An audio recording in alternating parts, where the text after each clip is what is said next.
Are you ready, Lindbergh? Airfix? Max? Okay. All right, modelers. Let's go.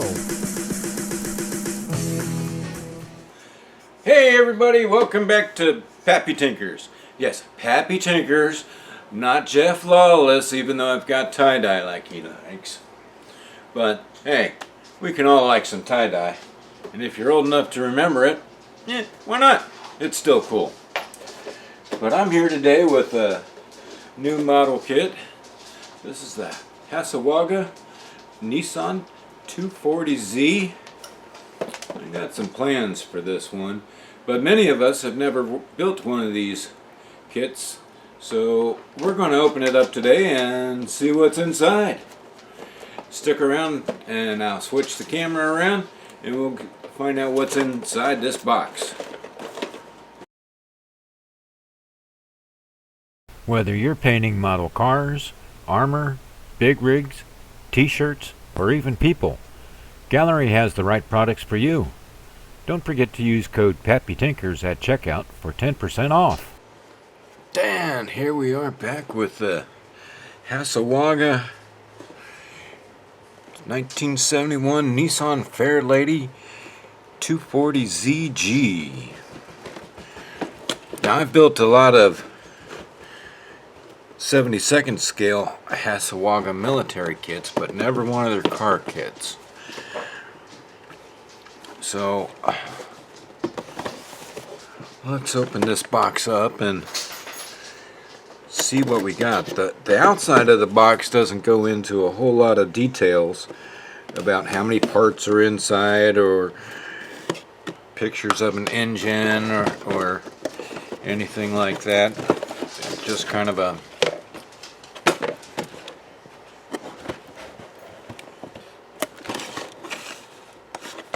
generic box and nothing on the bottom, as you've seen. So we'll find out together.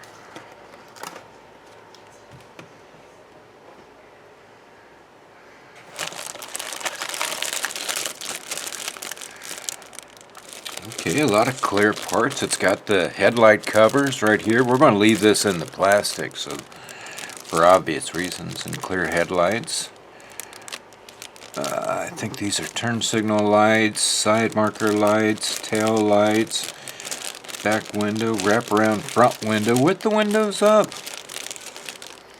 You know what, that's kind of nice, because too often, if you live in a dusty house like me, the dust gets on the inside of your model and you can't see much. Okay, let's get this out of the way for a minute. What else we got in the box?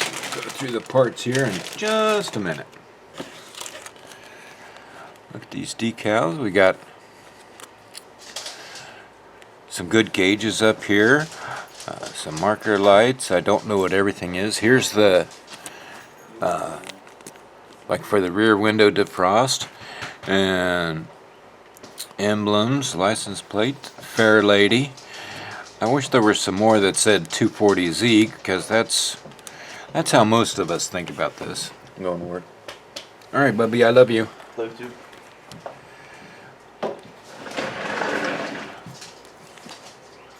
Oh, and look at this back here. I didn't see this. Is this? I can't tell if this is photo etch or what this is, but it looks a lot like chrome. And here it does say that 240Z, and I can't quite read the rest of it.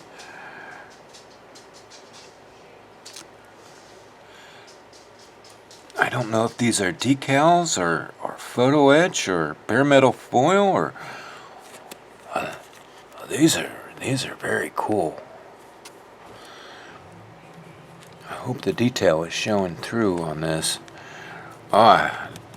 This got me very interested in it. Yeah. The instructions, okay, there is a little bit of the English stuff on here. The parts layout, where all the little decals go.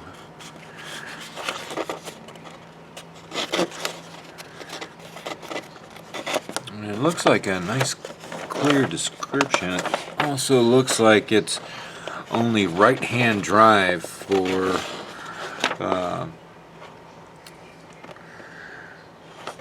like overseas, and I do not see any engine build in this. But it does have the extra kind of like wide body flares that they put on some of the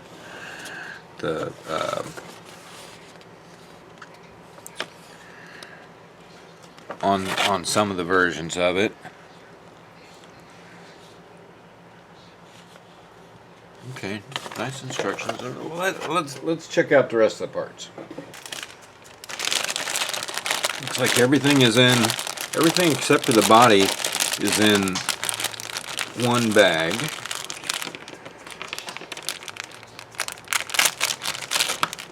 This is not a rock. This is called an Apache tier. And if you want to find out more about it and why it's on my bench, message me.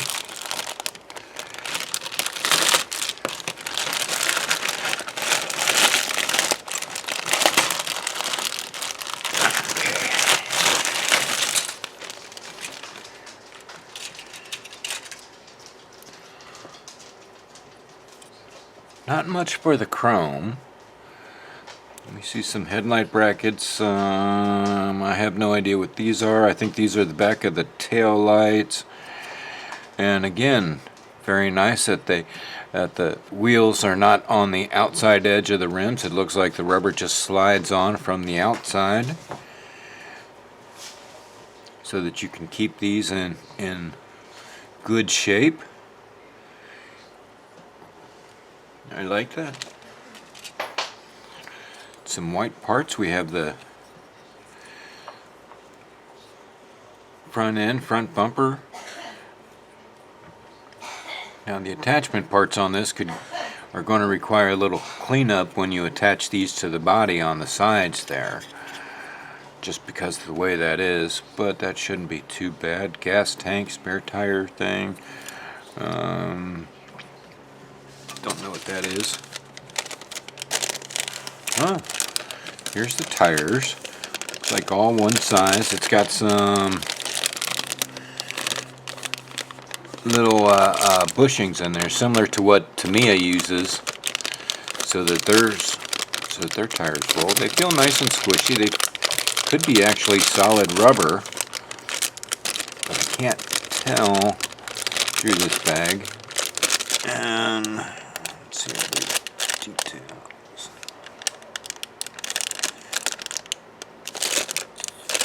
All right, I can't see if there's any writing on the tires or not, so let's make a small slit there. Pull one out.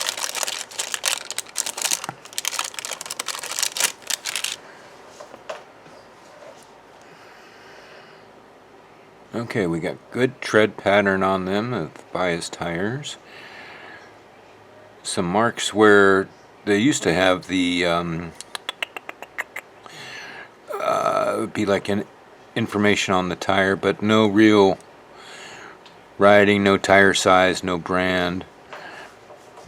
And I can tell from the feel of this that yes, it is the rubber and the type of material that would, if you just throw this in the box without the plastic on it, it is going to stain the plastic or leak into it. So if you pick one of these up, I would keep the tires in the bag until you are actually ready to use that. Now throw some tape on that as we get back in. Black molding of the underside. Suspension, independent rear suspension that these had. Some disc brake calipers. McPherson struts. A normal size gas pedal as compared to that Hobby King Comet that I unboxed. A little disappointed that this engine is blocked in like that. It would have been nice if that was open in case there was something you wanted to do with this. And actually I did buy this kit hoping for an engine, hoping for this part right here to be open. But we'll see if that changes my plans or not.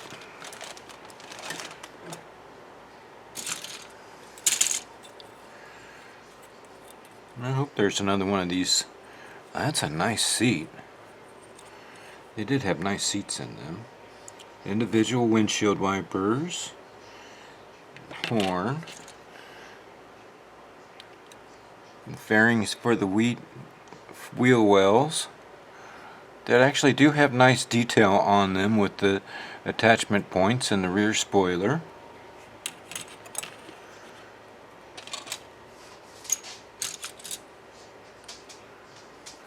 That's an identical tree. Some of the bumper inserts, the little, they had like a rubber strip inside the bumpers. And these are individual pieces, so you don't have to try to paint them.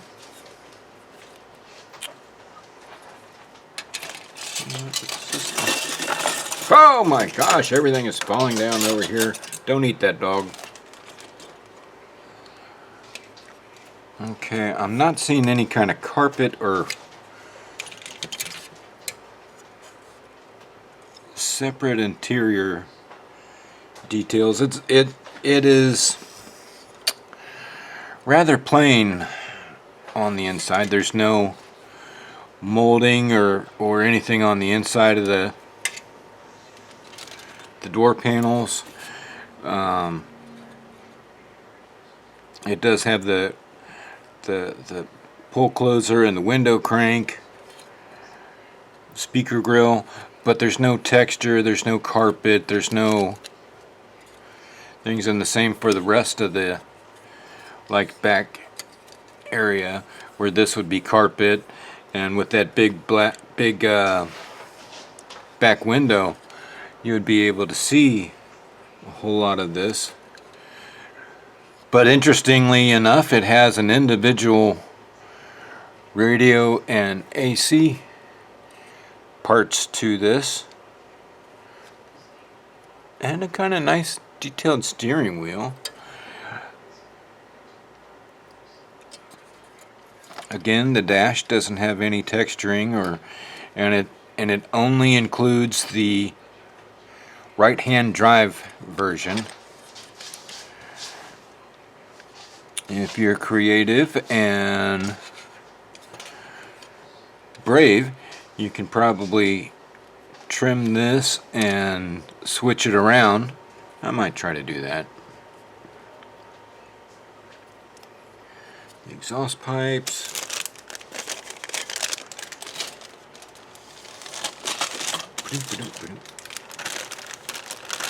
Let's check out this body.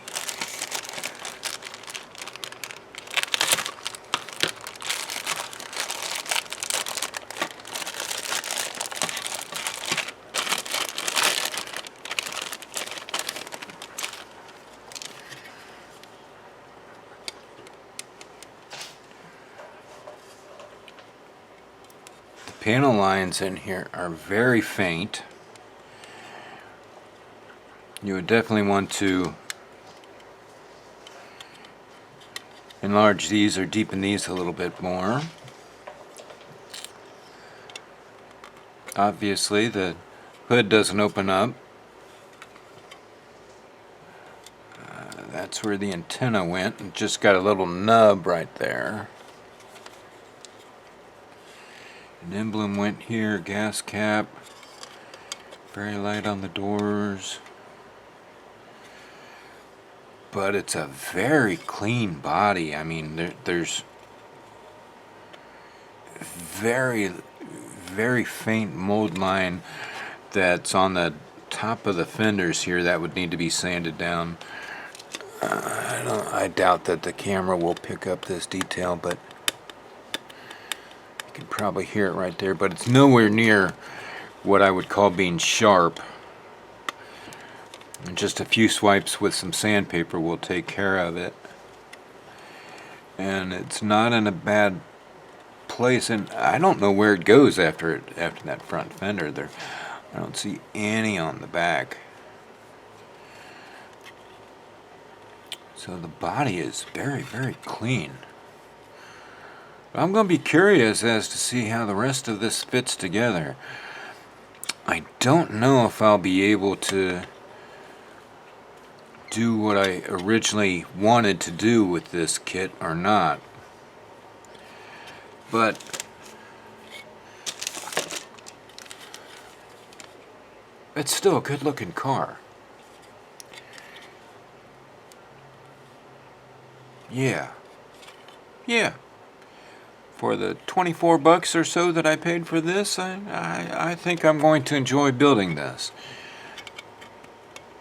Because I can either go wild with trying to spruce it up better, or I can just do a quick build, like maybe one of the 48-hour builds, and still make this look nice either way. Yeah. So, there you go, guys.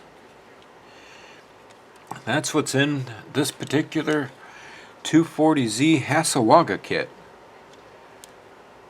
Now let me ask you, do you want to build one? What would you do with it? With that body shape? Oh, lots of potential there.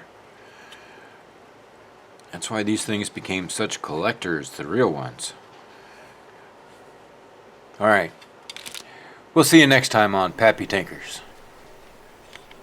Some oddball stuff in the past, so you never know what the future holds for the Lindbergh line.